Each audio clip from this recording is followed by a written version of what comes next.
여러분, 설날 잘 보내셨어요?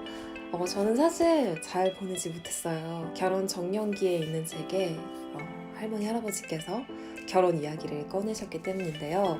이런 얘기는 사실 늘 부담스럽죠. 어른들 입장에서 보면 당연지사이기도 한데 괜히 억울한 느낌도 들고 그러더라고요. 결혼이 있기 전에 사람을 만나서 연애를 해야 하는데 저한테는 사실 연애 자체도 그렇게 쉬운 건 아니어서 아마 저랑 나이대가 비슷한 분들이라면 제가 하는 말에 어느 정도 공감을 해주실 것 같아요. 제가 또 때마침 비혼을 넘어서 비연애 상태에 대해 옹호해주는 책을 만나게 됩니다. 정말 온 우주가 하나로 연결되어 있는 것 같은 느낌이 들었어요. 연애에 대해 여성의 시각에서 쓴 두 책을 소개하려고 하는데요. 첫 번째 책은요, 이진송 작가의 연애하지 않을 자유, 두 번째 작가는 엘리님이 쓰신 연애하지 않을 권리라는 작품입니다. 굉장히 유사한 제목이죠. 저도 처음에는 좀 헷갈렸는데 그 얘기는 좀 나중에 하고, 우선 제가 엘리님 책을 읽게 된 경위를 여러분들께 좀 밝혀야 될 것 같아요. 사실 이 책은요, 출판사에서 보내주신 거였어요. 보내주시기만 했지 리뷰를 해라 이런 멘트를 써달라 하고 외압을 넣으신 적은 전혀 없어요. 어쨌든 간에 저는 이 책을 받고 약간 나 연애 안 하고 있는 거 어떻게 알았지? 라고 찔려하면서 약간 웃기도 했는데요. 알고 보니 작가님이 제가 구독하고 있는 북팸TV의 유튜버시더라고요. 그래서 또 이렇게 인연이 되는구나. 그러다가 착각을 했던 게, 제가 2016년경에 요조씨가 하는 팟캐스트에서 연애하지 않을 자유라는 책에 대해 소개를 받았어요. 그래서 저는 제가 출판사에서 받은 이 책이, 엘리님의 책이 다시 리뉴얼돼서 나왔나 보다, 그리고 엘리님이 바로 이 이진성 작가님하고 동일 인물인가 보다 라고 생각을 했었어요.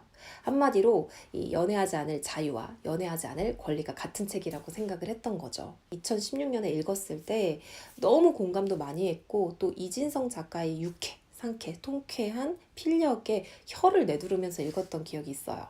연애를 계급화하면서 무의식적으로 연애 인구는 우월한 사람, 비연애 인구는 열등한 사람으로 치부하는 사회적 맥락을 통찰력 있게 꿰뚫어보는 글솜씨에 반했던 것 같기도 해요. 그리고 동시에 엄청 반성을 하기도 했었죠. 왜냐하면 바로 제가 그런 시선을 가지고 있었거든요. 물론 책 두 권 읽었다고 해서 그런 생각에서 아주 자유로워지지는 않았어요. 그렇다고 해서 오해는 없으셨으면 좋겠어요. 왜냐하면 저도 연애 중이 아니기 때문에 이 책이 다른 책이라는 것을, 서로 두 개가 다른 책이라는 걸 알게 되었고, 먼저 읽은 건 이진송 작가님의 연애하지 않을 자유였어요. 그래서 솔직히 엘리님 책을 읽기도 전에 색안경을 썼던 게 사실이에요.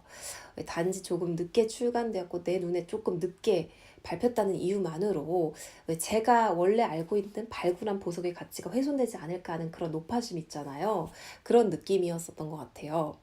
그런데 이 책 두 권을 모두 다 읽고 나니 이 두 책의 결이 얼마나 다른지, 그리고 서로 갖는 강점이 얼마나 다른지, 이런 것들을 다시 한번 깨닫게 되었습니다. 그리고 놀랍게도 이진성 작가님의 책에서는 눈물이 별로 안 났었거든요. 근데 엘리님 책에서는 좀 눈물이 나더라고요. 이게 아마 두 분이 글 쓰는 스타일이 달라서이기도 한 것 같아요. 이진송 작가님 같은 경우는 연애 인구와 비연애 인구를 삶의 형식의 차이로 보는 시선이라 상대적으로 조금 더 객관적인 느낌이 강했고요. 엘리님 같은 경우는 연애를 우월하다고 여기는 그런 어떤 세태를 갖다가 그건 아니야 라고 이제 호통치면서 풀어나가고 있는 그런 느낌이어서 굉장히 결이 달랐는데, 이 모든 것은 참고로 다 상대적이라는 것을 아셨으면 좋겠어요. 이진송 작가님 글이라고 해서 감정이 하나도 안 섞여 있고 엘리님 거는 논리성이 결여돼 있다 이렇게 말하는 것이 아니고, 단지 이제 서로의 정도 차이가 있다라는 거로 알아주셨으면 좋을 것 같아요. 이 두 책들은요, 페미니즘의 시선을 담고 있습니다. 저는 아직 그 페미니즘에 대한 제 입장을 정하지는 못했어요. 왜냐하면 저는 쫄보거든요. 회색지대에서 이렇게 몸을 웅크리고 사리고 있는데요. 공부를 좀 해야겠다라는 생각도 들고, 또 굳이 그렇게 입장을 정해, 내가 살 때 내 기준에 맞춰서 살면 되지, 그런 생각을 하고 있기도 한데, 그리고 완전히 타인을 이해하는 건 신기루 같은 거잖아요. 그래서 뭔가 남을 설득할 자신이 없어요. 특히 이 젠더 문제에 대해서는 더더욱 그런데 찌질하다고 하면 인정하겠습니다. 여러분들이 만약 이 두 권의 책을 읽으실 거라면 먼저 이진송 작가님 거를 읽고 그 다음에 엘리님 거를 읽는 거를 추천해 드려요. 이런 순서로. 왜냐면 엘리님 같은 경우는 굉장히 말이 셉니다. 근데 읽다 보면 오해를 하실 수도 있다는 생각이 들더라고요. 뒤에 가면 주옥 같은 부분들이 많이 나오는데 그래서 그 부분들을 가기 전에 괜히 안 읽으실까봐 먼저 이진송 작가님 거를 읽고 조금 더 하드코어한 엘리님 거를 읽어주시면 좋을 것 같아요. 그리고 저는 여자지만 부끄럽지만 남성 중심적 시선이 내재화되어 있는 사람이라는 점도 인정을 해요. 그리고 이런 저의 모습이 페미니즘을 공부한다고 해서 고쳐질지도 잘 모르겠어요. 왜냐면 저는 치마 입고 싶거든요. 화장도 하고 싶습니다. 머리도 안 자를 거예요. 사실은 뭐 주구장창 이 모든 것이 나의 행복을 위해서 나의 선택이다.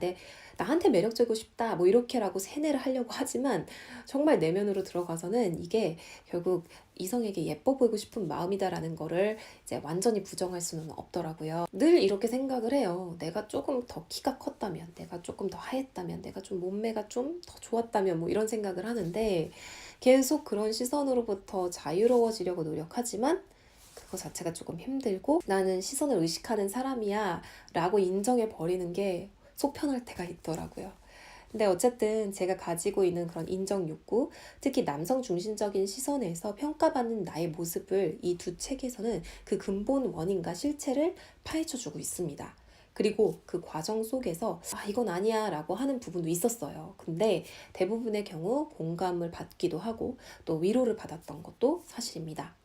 인지하지 못했지만 내가 정말 남자들에게 잠재적 연애 가능성의 대상으로 되기 위해 참 많은 노력을 하고 있었구나라는 생각이 들면서 그때 좀 이렇게 눈물이 났던 것 같아요. 뭐 고칠 수 없는 나의 키, 피부색, 신체 사이즈 이런 것들이 얼마나 저를 힘들게 하고 있었는지 그리고 그런 것들이 변화될 수 없다는 것을 알게 됐을 때 내 가치를 스스로 낮게 생각하면서 받아들였던 그 과정들이 사실은 괴로웠거든요. 연애하지 않을 자유에서는요, 이진송 작가가 연애를 이렇게 정의하고 있어요. 근대에 의해 만들어진 개념으로 젠더, 계급, 주체와 타자, 자본주의, 국가의 재생산 이데올로기가 교차하는 아주 복잡한 정치적 영역이라고 말하고 있는데요. 여러 가지 장치들을 논리적으로 풀어주고 있습니다. 저를 포함한 많은 대한민국 사람들은 안부를 갖다가 연애 여부로 이렇게 묻는 경우가 많이 있죠. 그리고 연애하지 않는 사람은 늘 결핍이 있는 사람으로 여기고 어떻게든 짝을 지어주려고 합니다. 여기서 이진송 작가는요, 연애라는 것은 선택할 수도 선택하지 않을 수도 있는 삶의 형식이며 비연애 상태에는 무수히 많은 삶의 결이 있다고 말을 하고 있습니다. 즉, 연애 자체에 요구가 없는 사람도 있을 것이고 연애를 하고는 싶지만 그 대상이 없는 경우도 있을 것이고 연애를 하고도 싶고 대상도 있지만 다양한 이유 때문에 할 수 없는 사람도 있다라는 거죠. 그리고 이 세 번째 마지막 경우 연애를 하고 싶지만 대상도 있지만 할 수 없는 사람에게 개인적인 것은 너무 구조적인 문제가 될 수 있다는 것을 얘기하고 있어요. 뭐 예를 들어 이런 거죠. 연애 불능 상태에 큰 이유가 될 수 있는 게 구조적 문제가 예를 들어 경제적인 이슈가 있겠죠.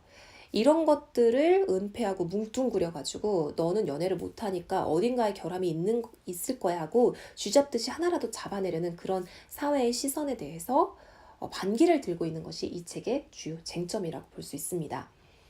지금 이렇게 제가 열변을 토하는 걸 보면서 이렇게 아마 생각하시는 분도 있을 것 같아요. 비연애가 무능력에서 기인하는 것이 아님을 입증하려는 너의 욕망 자체가 비연애 상태를 열등한 것으로 인정하는 것이다. 이진송 작가님의 경우는 모르겠지만 저는 그렇게 지적하는 분들에게 굳이 아니라고 부정을 하지는 않을게요. 뭐 그런 점이 없지 않아 있습니다. 하지만 적어도 제가 연애 인구 대열에 끼게 되는 날 비연애 인구에 대해 타자화를 하던지 혹은 열등화시키지 않겠다는 그런 다짐 정도로 봐주시면 될 것 같아요. 이진송 작가의 이 책은 초반에는 연애에 대한 이야기로 포커스가 잘 집중되어 있다가 뒤로 가면서 아이돌 팬덤 혹은 애니메이션 덕후들의 이야기로 확장이 됩니다. 이런 것들이 우리가 흔히 말하는 소위 정상적인 연애에서 벗어난 애정의 한 형태로 비춰지는 부분이라는 점에서는 비연애 상태에 대한 어떤 논의의 확장이라고 볼 수는 있을 것 같아요. 그런데 이 챕터마다 유기적인 관계가 약간은 부족하다고 해야 되나? 뭐 아무튼 그런 면이 있어가지고 뒤로 갈수록 저한테는 조금 루즈해지더라고요. 근데 반면에 엘리님의 책은요, 시종일관 굉장히 긴장감이 넘칩니다. 이거 너무 일반화 아니야? 엄마, 이거 너무 이렇게까지 강하게 말하다가 철퇴하는 거 아니야? 라는 표현들이 곳곳에서 아슬아슬한 줄타기를 하면서 나오게 되는데요. 초반부 읽으실 땐 비연의 인구가 우월하다는 것을 입증하려는 소위 마지막 발악처럼 보이기도 해요. 하지만 이 책의 장점은요, 여성들이 본인도 깨닫지 못하는 사이에 자신을 얼마나 끊임없이 검열하고 살고 있는지를 알게 해준다는 거거든요. 쉽게 누군가는 이렇게 얘기를 하죠. 억울하면 너도 다이어트 하고 죽도록 노력해. 돈 벌어서 성형하고 예뻐지면 경쟁 피라미드 상위에 가서 있을 수 있지 않냐라고요. 근데 아무리 최상위의 피라미드에 위치하고 있는 여성이라 하더라도 외모적인 아름다움은 영원하지 않죠. 어디서든 또 언제든 자신보다 더 예쁜, 더 젊은 사람은 항상 나타나기 마련입니다. 그럼 그때 그 피라미드 꼭대기 위에 있었던 사람들의 상실감은 어떻게 위로받을 수 있을까요? 물론 한 번만이라도 그렇게 살아본 것과 그렇게 못 살아본 것은 차이가 있습니다만, 그런 의미에서 봤을 때 연애하지 않을 권리, 엘리님의 책은 우리들의 피라미드의 상위권에 입성하기 위한 그런 노력들을 노골적으로 까발리면서 동시에 그런 약육강식의 경쟁 구도에서 벗어날 수 있는 해안을 줍니다. 그것이 합리화이든 아니든 간에 저는 대다수의 여성들에게 어느 시점에 가서는 공감을 얻을 수 있다고 생각을 해요. 타인을 완전히 이해한다는 것은 신기루와 다름없습니다. 젠더 문제가 지금은 만날 수 없는 평행선을 그리며 달려오는 것 같지만, 그래도 언젠가는 화합을 이루고 성숙한 사회로 나갈 수 있다고 생각을 합니다.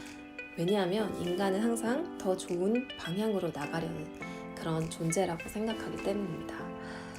오늘 리뷰는 여기까지 하도록 하겠습니다. 새해 복 많이 받으세요.